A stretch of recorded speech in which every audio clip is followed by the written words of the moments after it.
Hello and welcome to Dragon Tavern here on the D20 Multiverse with myself, Oliver Dungeon Master, and... Thomas. You can tell we haven't rehearsed this at all. Essentially, Thomas you may notice as one of the new players from Black Winter Nights, one of the games that I run here on this channel, and he's very kindly agreed to come along, and we're going to talk about the original Advanced Dungeons & Dragons. So, 1974. Dungeons and Dragons essentially is born. 1978 was the Advanced Dungeons & Dragons. Yes. So Gary Gygax, as you might know, is the creator of Dungeons and Dragons.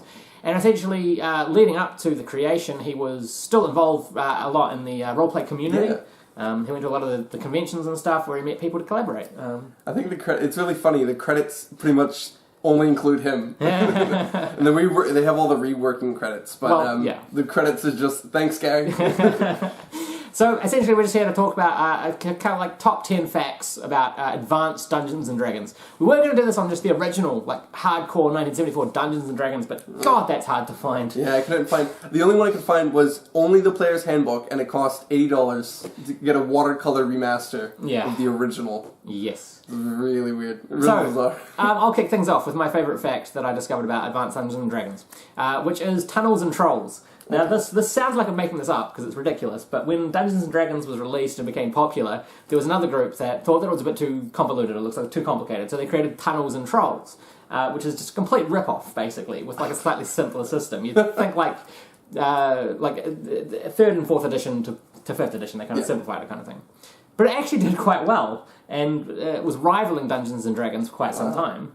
But the weirdest thing is, in 2017, they've released a Tunnels and Trolls Android game for iOS and Android. Really? So you can jump on Google Play and you can play that. Well, that's what I'm going to probably spend the next hour doing, at least. So that was my favourite thing that I discovered while researching this, Tunnels and Trolls. Oh, wow. Which sounds like a piss take, but it actually happened. That's pretty. That's actually really cool. I'm gonna go ahead and jump on this. And, during the game later on tonight, be playing it myself. If you watch the live stream, he's just gonna be. I'm just gonna be playing Tunnels and Trolls the whole time. What kind of stuff did you discover? So my favorite thing was just the amount of detail that went into everything. The artwork, the just the mechanics of the whole game. But my favorite part is like, hidden throughout the player's handbooks and the Unearthed Arcana and the original is just little jokes and things. Yeah. I think my favorite was page 35. A little tidbit for whoever wants to go see it. Go scroll down to the bottom of page 35 and there's a solid joke there. Okay. But I was blown away. Like the whole full work artwork, the little jokes, the little bits and pieces, all the detail. Just really put all the effort in, which is really cool. Cool. I like it when people hide jokes, especially the small text, like the terms and agreement. If you look at the terms and agreements for, I think it's in the manual that comes with Diablo 2 and Lord of Destruction, it's got written as like a provisor for the online play. It says, Blizzard is not responsible for death of your character from lag, computer issues, acts of God, or your little sister. That's actually like printed in the small text. Wow, that's great. That's really cool. Another interesting thing about Dungeons and Dragons was in the mid-'80s, it was seen as a satanic practice, and all these Christians worldwide condemned it as being a salute to Satan, a practice of black magic and stuff. Gosh. Mainly because of the subject matter. You got wizards and stuff, and you do have dark kind of gods and stuff. Yeah. So there was like Jeremy Kyle back then. Basically, had these people talking about how it was evil and you consumed people's souls. And apparently, after playing Dungeons and Dragons, kids would drop out of school and what? Yeah, it was quite funny. It's just I think just watching kids rolling dice, man. That's black magic. It's a dark path. It's a dark path. Well, really, it's been like one of the greatest creative inspirations for me that I've ever come across. So I don't know what they're on about there. But I mean, then Ollie, maybe I don't know who you are. I do worship Satan, but I mean it's got nothing to do with, and I do use Dungeons and Dragons to bring people into the practice of Satanism, but that's not. Well, that's his own thing, yeah. Hail Satan. Yeah. I can edit that out, it's fine. I don't know if it's right for the channel. YouTube demonetization. There you go. Aside from that, my other favorite thing is the fact that there's literally 4 or 5 pages describing what happens in situations where your henchman is not with you and with you. Yeah. Whether or not the DM plays it out, whether or not all the players play it out, how they react to different things. Like real minute details. Yeah, it's real, and how they react to spells, how they learn spells, like all this stuff. And I was just going like, you see none of that in any of the handbooks right now. Well, at least the ones that I've read. Books, yeah, and I was just back there. Yeah, there you go. But it blew my mind. I was like, geez, man, maybe you'll just slip in. I need a henchman into the game or something like that. Well, it's like the board game Mice and Mystics, which is one of the ones we sell at work, and it's essentially Dungeons and Dragons, but a team of mice. And it's got very specific rules about climbing out of water, or if you use a rope, and very, very like minute detail. 5th ed, I think, takes place more in the kingdom of imagination within the mind, and a lot of the rules are kind of like just make it up as you go. Basically, they put more responsibility on the DM. Well, that's really interesting because one of the other things I was going to mention today was the amount of specifics that are in comparison. So if you look at the spells in First Ed or Advanced First Ed, it's like they're very specific. They're very minute, down to the last details. Yeah. But in this one, it's like prestidigitation. By the way, it's a gust of wind. You make it up. Yeah. It's like when you're playing Magic the Gathering and you play a card, and it really comes down to the semantics of the card, and you have to get the judge over and say, well, technically this is it is a land card.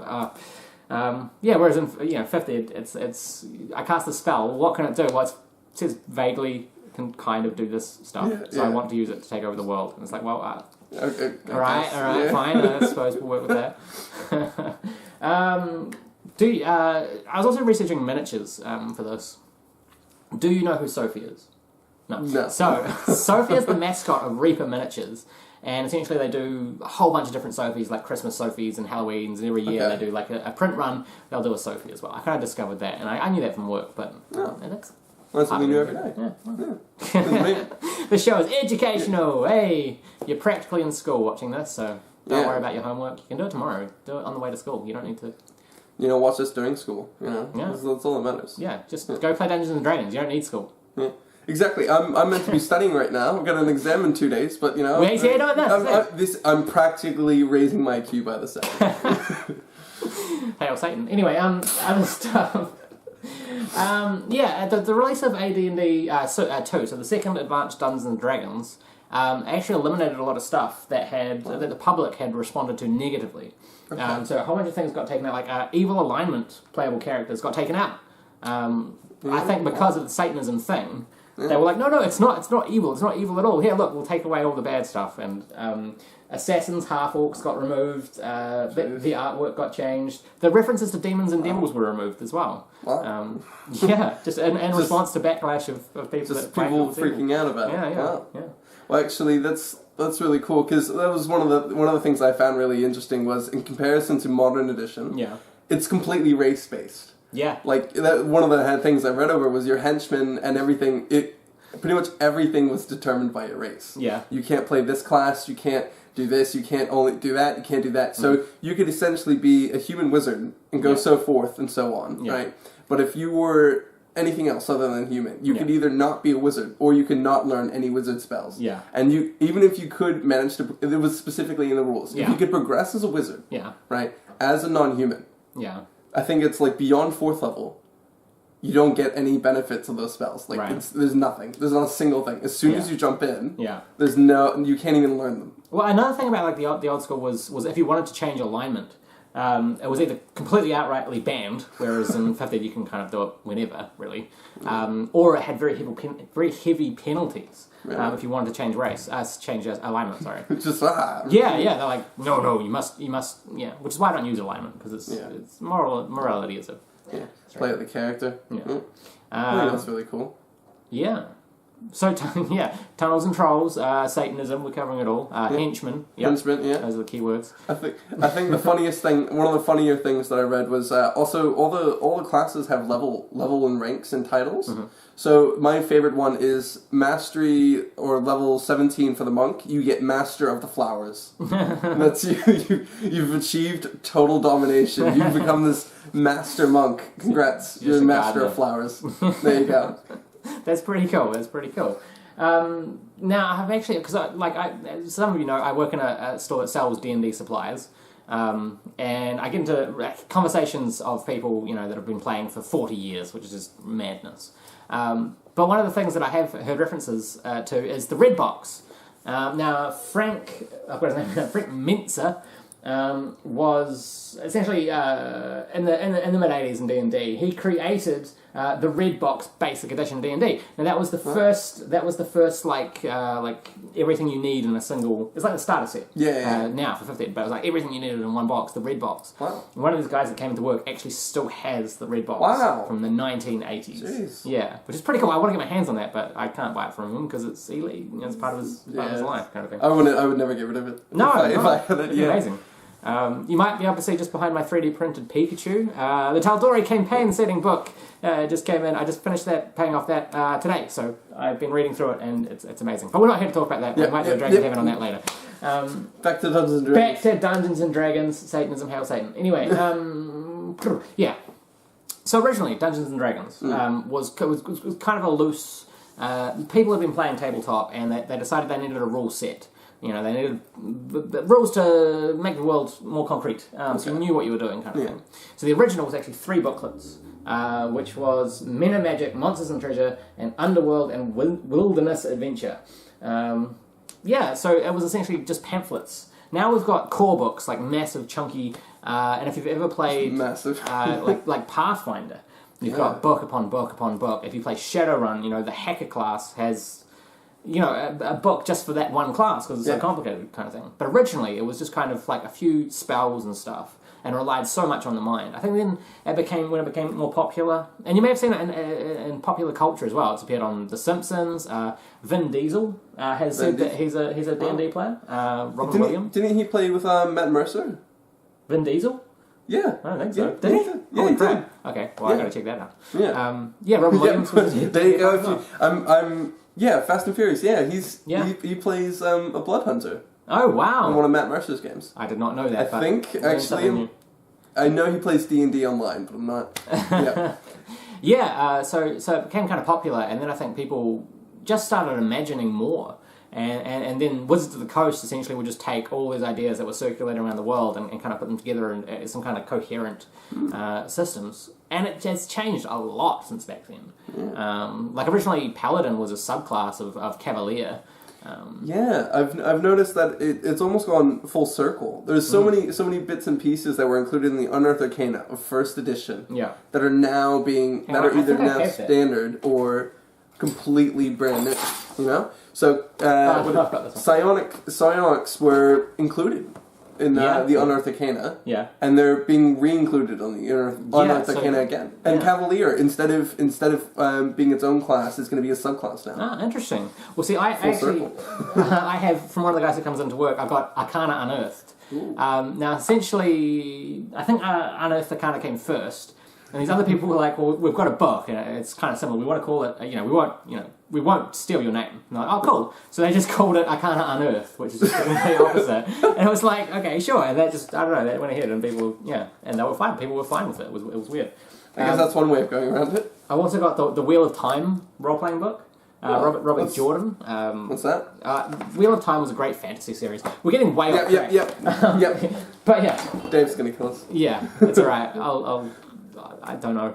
But yeah, original Dungeons and Dragons, that's what we had to talk about. Yeah. Now I've lost my phone. 1974. Gary Gygax. There's so many, just the wealth of first advanced edition. Yeah. There's so much wealth of modules and campaigns that are either homebrew or official. And there's just, I was going through the list of them today, and there's over 80 just straight on the first page. There's tons. Yeah, I was on People I was on still Wikipedia. play them. Yeah. It's madness. We're actually because we kind of scoured the internet looking for original D&D books and stuff, and there have been people that have now converted them to PDF. Which thank you, who is out there doing that. We really do appreciate it. Takes the pressure off, But yeah, there's a lot of cool stuff out there. Now I'm actually wanting, it might have to be AMD. I wanted to do first edition, but I want to run a one shot for you guys. Black Winter Nights and the original advanced Dungeons and Dragons. Ooh, that could be really fun. Yeah, I think it would be maybe 1 or 2 one shots on the channel instead of we pause the campaign at a critical point the next couple of months and instead just play some original hardcore D&D stuff. So that's going to check excited. that out. That'll be on the channel at some point. Oh god. No. You killed Thomas. That's Dave for I those was waiting. There's going to be a lot of editing for you, Dave. Well, you were. No, not anymore, I'm not. There you go. Thanks, Dave. One of the perks of living with Dave. That's alright. Yeah. I'm DMing a game with him on Sunday. I'll just kill his character. Yeah, that's just make sure to completely go. He's whoever edits this. Yeah. If it is Dave, then I hope you look forward to that. No, but just completely slash his character. He's all of a sudden I'm going. supposed to edit this one, so I should probably edit this one. But yeah. Anyway, back to it. Back to two ogres in a cart. Yeah. Yeah. I do remember that. Yeah, give me a second. Off trackness. Yes. So Gary Gygax, Advanced Dungeons and Dragons, 1975 and 1975. I think. Well, I talked about this with you very, very briefly before we started, but the amount of content that's actually included is extremely scientifical. Yeah. Like I said, on top of being scientific, it's like instead of true vision or see invisible or something or other, you actually have ultravision and infravision. Cool. And it describes in minute detail how you can see specific parts of the spectrum of the wavelength. Right? Interesting. So it literally describes, rather than you can just see all creatures around you, you can see the infrared vision that kind of comes through. It's extremely specific. Yeah. It goes into so much scientific detail. I was going, am I actually reading D&D right now? Did someone send me or did I find a fake copy that someone just rewrote to, become more scientific? But no, it's the original copy, and they go into detail on all the spells, on how exactly the spells work, but in a scientific standpoint. And it's real, you need, there's components. Yeah. But it describes exactly how the components work to the spells. Interesting. Well, I mean, there is the theory that, the very same theory that if you show technology that we have now today to people 300 years ago, they'd think it was magic. There's actually a dude somewhere in the world, I can't remember where, but he created these gauntlets. He was a martial arts master. Yeah. And he created these gauntlets that every time you kind of extended your fist, they'd shoot jets of fire. Really? So he essentially invented, pyromancy. Wow. Check it out I'll see if I can find a picture and put it here. Yeah. There you go. I love being able to do that. Yeah. Essentially he created these gauntlets of fire. Wow. And there's the circular civilization theory. This is going way off track. Yeah. Essentially scientists, this is probably bollocks, but essentially scientists found a ring in carbon that they had dated to 2 million years with intricate carvings and stuff suggesting an intelligent society. And the theory is that we get to a certain point where simultaneously technology is really, really at a high level, but also we've completely destroyed the planet because, we're not conscious beings, we're not conscious of that. So we get on spaceships, we go out into I'm way off track, go out into outer space and travel around for millions of years, the Earth resets itself, we come back, and kind of guide humanity. So there was actually theories that, that we just kind of bring back technology and help aid. I can't remember what we were talking about when I got... Well, okay, I'll ask you this, right? If you could go back to 1980s, right? Okay, yeah. Essentially. Shoulder pads, bring back the puffer jacket. Yeah. Yeah. Breakfast Club, I saw that. I know what the 80s is like. So, there you go. And you could change one thing about D&D that would impact the rest of the future. Ooh. What would you do? Would you add a class? Would you remove something? Change the alignment? Change the mechanics? I would take back the apps that you have for calculating stats and stuff, and give it to the people that were imagining races and classes. Wow. So that they had more technology in terms of tinkering around with bonuses and what the classes can do. You're far better than me. I'd name a magical item after myself. Well, I mean, I might do that as well. Yeah. Anyway, I think that's about time to wrap up here on Dragon Tavern. Thank you, Thomas, very much for coming along with your wealth of knowledge, and thanks for scouring the internet and finding all those D&D books. Hopefully I can put them to use with a one-shot or a couple of one-shots for the group in original Dungeons and Dragons. Yeah. Ooh, combine the campaigns. Yeah, I could do an island that you guys travel to, and the world that you pass through, this kind of arcane thing that kind of changes. We'll figure it out. Yeah, you go back in time. We've already done that once. Yes, true. So there you go. That's it. Yeah. We have 20 minutes before we have to start setting up the set for tonight's live stream, and then after that I have to edit this video and edit out Dave. So thank you very much for coming along on this episode of Dragon Tavern. We've got more stuff coming at you. I want to do a video on dice. testing fairness and a whole bunch of facts around the platonic solids and all that kind of thing. And there's a lot more Dragon Tavern. Thank you for joining us, myself, Oliver Dungeon Master, and Thomas. Yeah. Have a good afternoon, evening, or morning wherever you are in the world.